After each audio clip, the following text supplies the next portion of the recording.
le Président Maillard pour le groupe Renaissance.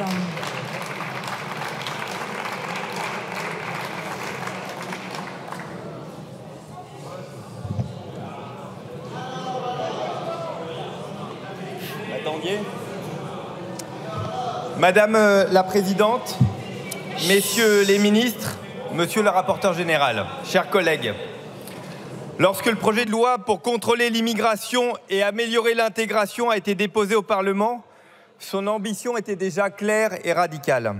Agir efficacement et rapidement pour redonner toute sa cohérence à notre système migratoire. Mais malgré l'importance de l'enjeu, une coalition contre nature a choisi d'empêcher le débat dans cet hémicycle.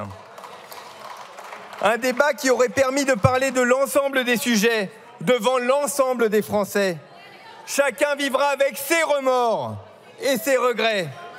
Désormais, le texte qui est devant nous est celui issu de la commission mixte paritaire.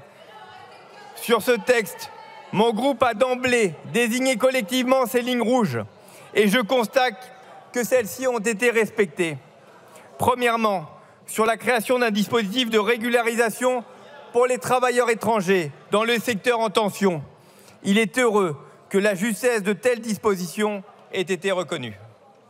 Je le redis ici, comme je l'ai toujours fait, nos entreprises, nos services publics ont besoin de travailleurs étrangers prêts à s'y engager. L'interdiction de tout mineur dans les centres de rétention administrative était également un point sur lequel nous n'avons jamais voulu transiger. De même, l'hébergement d'urgence est un droit qui ne saurait être remis en cause. Sans aller à l'encontre de la tradition d'accueil et la solidarité de la France, il continuera à s'appliquer envers tous ceux qui sont dans le besoin. Bien entendu, on ne sort jamais d'une négociation pleinement satisfait. Et je regrette que le texte final comporte encore un trop grand nombre de dispositions susceptibles d'être censurées par le juge constitutionnel. Elles ne sont pas de notre fait. Mais je constate que 26 des 27 articles originaux de ce projet de loi ont été conservés. C'est donc que les Français nous donnent raison lorsqu'ils plébiscitent à plus de 70% ces mesures. Aussi, ce texte remplira deux impératifs que mon groupe lui avait assignés dès le début. Celui de la fermeté lorsque c'est nécessaire, celui de l'intégration lorsque c'est mérité. Un objectif de fermeté d'abord, avec la simplification des voies de recours qui passent de 12 à 3, afin que ceux qui n'ont pas vocation à rester dans notre pays s'en aillent dans les plus brefs délais. Rappelons-le, avec ce projet de loi, ce sont 4000 étrangers délinquants que nous pourrons expulser immédiatement. Un objectif d'intégration ensuite, par l'apprentissage de la langue et l'exigence d'un niveau minimal, mais aussi, et nous y tenons, par l'accès au travail.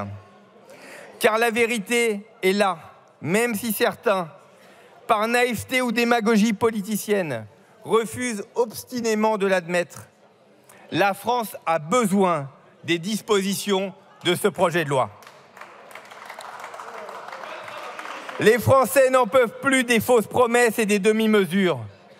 Les Français ne nous demandent pas des symboles, ils nous demandent de l'efficacité.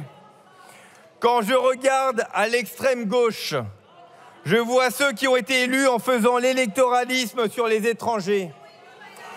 Quand je regarde à l'extrême droite, je vois ceux qui ont été élus sur du populisme contre les immigrés. Madame Le Pen, nous ne voulons pas votre vote cynique et opportuniste, et nous n'en voudrons jamais. Car aujourd'hui, lorsque je regarde notre hémicycle, qui sont les seuls responsables? Qui sont les seuls qui étaient prêts à débattre et voter un texte équilibré? Nous. Et donc, en accord avec la responsabilité qui s'impose à tout parti qui se dit de gouvernement, nous voterons ce projet de loi. Je vous remercie, Monsieur le Président. La parole est à